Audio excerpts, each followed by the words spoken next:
Praise the lord. ప్రభునందు ప్రియులారా, మీ అందరికీ ప్రభు పేరట శుభాలు తెలియచేస్తూ ఉన్నాం. బైబిల్ గ్రంథంలో సామెతల గ్రంథం చాలా ప్రాముఖ్యమైన గ్రంథం ప్రియులారా. అంటే మిగిలిన గ్రంథాలు లేక మిగిలిన పుస్తకాలు ప్రాముఖ్యమైనవి కావు అని కాదు నా ఉద్దేశం, కానీ సామెతల గ్రంథం మహాజ్ఞాని సొలొమోను మరి 40 సంవత్సరాలు స్వర్ణయుగంలా పరిపాలించిన గొప్ప చక్రవర్తి సొలొమోను మహారాజు రచించిన సామెతల గ్రంథం.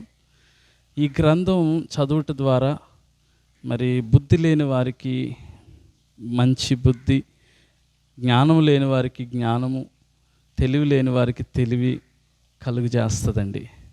అందుకే సామెతల గ్రంథం ప్రతి ఒక్కరూ చదవాలని చెప్పడానికే నేను ఈ వీడియో చేయడం జరుగుతుంది.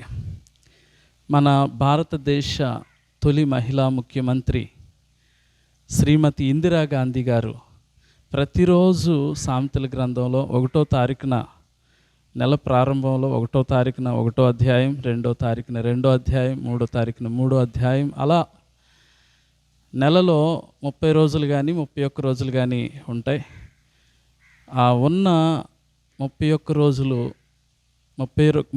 రోజులకి చాలినన్ని 31 అధ్యాయాలు సామెతల గ్రంథంలో ఉండడాన్ని బట్టి రోజుకొక అధ్యాయము ఆమె చదువుతూ తన జీవితాన్ని కొనసాగించేదని చరిత్ర చెప్తుంది. అందును బట్టేనేమో ఆమె జీవితంలో అనేక విజయాలు, అనేక గొప్ప సంగతులు తన జీవితంలో సాధించగలిగింది. ఒక సామాన్యమైన స్త్రీయే కానీ ఒక మహోన్నతమైన స్త్రీగా కొనియాడబడింది. మీరు కూడా బైబిల్ గ్రంథాన్ని చదవాలని ప్రేమతో నేను మీ అందరికీ తెలియచేస్తూ ఉన్నాను. దేవుడు మిమ్మలను దీవించునుగాక. మరి మా ఛానల్ ఇంకా సబ్స్క్రైబ్ చేయకపోతే మరి ఇప్పుడే సబ్స్క్రైబ్ చేసుకోవాలని ప్రేమతో మనవి చేస్తూ ఉన్నాను. ఆమేన్.